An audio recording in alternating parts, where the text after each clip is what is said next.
Good evening mga kainday. Ayan, pakita ko sa inyo yung amo ko na Sharon. Akala ko Pinoy lang ang pwedeng nag-Sharon. Sila din pala marunong mag-Sharon. Ayan o, may pasalubong ko.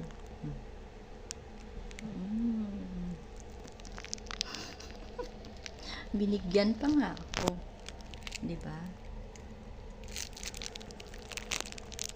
Tikman natin.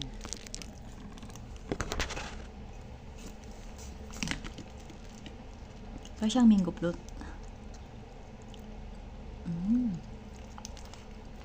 Sarap din.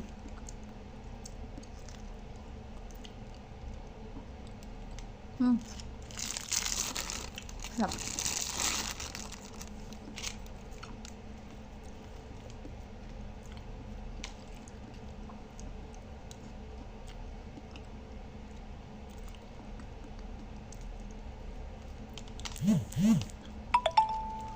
Tara, kain tayo.